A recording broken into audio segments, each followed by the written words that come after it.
আসসালামু আলাইকুম। সাদিকাজ কিচেনে সবাইকে স্বাগতম। আজকে আমি একটা সহজ পদ্ধতিতে তালের বড়া তৈরি করে দেখাবো। তালের মৌসুমে আমাদের সবার ঘরে কম বেশি তালের পিঠা তৈরি করা হয়। তার মধ্যে প্রধান হচ্ছে বড়া পিঠা। বড়া পিঠাটা আমরা সকলেই কম বেশি বানাতে পারি। আমি আজকে খুব সহজভাবে বড়া পিঠা তৈরি করে দেখাবো। এর জন্য প্রথমেই আমি একটি বোল নিয়ে নিব। তারপর নিয়ে নিব হাফ কাপ পরিমাণ সুজি। এখন এখানে আমি 1 কাপ পরিমাণ কুসুম গরম পানি দিয়ে দিব। সুজি আর পানি দুটো খুব ভালো করে মিক্স করে নিব আমি। মিক্সড করা হয়ে গিয়েছে, এখন আমি এটাকে সাইড করে রেখে দিব। এখন এখানে আমি বাকি ইনগ্রেডিয়েন্টসগুলো মিশিয়ে নিব। প্রথমেই এখানে আমি 2 কাপ পরিমাণ আটা নিয়ে নিব। নিয়ে নিচ্ছি হাফ কাপ পরিমাণ চালের গুঁড়ি। এখানে আমি শুকনো চালের গুঁড়ি নিয়ে নিয়েছি। দিয়ে দিচ্ছি হাফ চা চামচ লবণ। দিয়ে দিচ্ছি কিছুটা কালো জিরা। হাফ কাপ পরিমাণ গুড় দিয়ে দিব। এখানে মিষ্টিটা অবশ্যই আপনারা আপনাদের মতো করে দিবেন। এরপর আমি এখানে 1 কাপ পরিমাণ দিয়ে দেব তালের পিউরি। এটা আমি আগে থেকেই বাসায় তৈরি করে নিয়েছিলাম। এখানে চাইলে আপনারা নারকেল কোড়াটাও ব্যবহার করতে পারেন।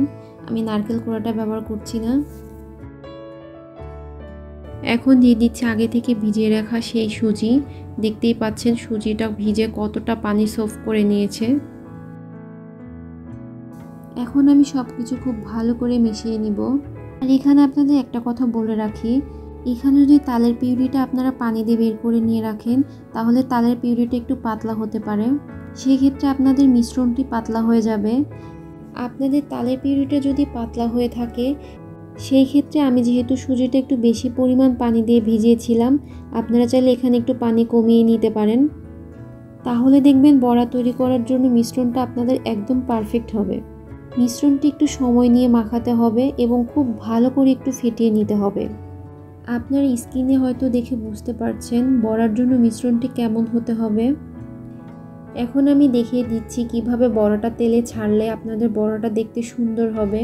প্রথমেই মিশ্রণটা এভাবে হাতে নেবেন, তারপর এভাবে বাটিতে দিয়ে 1 আঙুল দিয়ে টান দিয়ে এভাবে নিয়ে তেলে ছেড়ে দিবেন। তাহলেই আপনার বড়াগুলো গোল গোল এবং ফুলকো হবে। আমি এখানে আগে থেকে তেলটা গরম করে নিয়েছিলাম। তেলটা একটু ভালো করে গরম করে নেবেন। তারপর আমি একটা একটা করে বড়া ছেড়ে দিব। খুব বেশি আঁচে ভাজবেন না, তাহলে বড়াগুলো পুড়ে যেতে পারে। চুলার আঁচ মিডিয়ামে রেখে আমি বড়াগুলো ভেজে নিব। এরকম কালার চলে আসলে এই পর্যায়ে আমি বড়াগুলো তেল থেকে ঝরিয়ে তুলে নিচ্ছি। দেখতেই পাচ্ছেন বড়াগুলো দেখতে কত সুন্দর হয়েছে। এরপর আমি বাকি বড়াগুলো একে একে তেলের উপর ছেড়ে দিব। এভাবে বাকি বড়াগুলো আমি সব ভেজে নিব। তো এখানেও আমার বাকি বড়াগুলো ভেজে নেওয়া হয়ে গেছে। একইভাবে আমি তেল থেকে ঝরিয়ে সার্ভ করে নিব। তৈরি হয়ে গেল আমার সম্পূর্ণ বড়াগুলো। এটা দেখতে যেমন সুন্দর লাগছে, খেতেও মাশাআল্লাহ অনেক মজা হয়েছে। এই নরম তুলতুলে তালের বড়া রেসিপি আপনারাও পরিবারের জন্য তৈরি করে নিতে পারেন। আশা করছি আপনাদেরও খুব ভালো লাগবে। রেসিপিটি আপনাদের কাছে কেমন লাগলো লাইক কমেন্টস করে অবশ্যই জানাবেন। আজকের মতো বিদায় নিচ্ছি। আল্লাহ হাফেজ।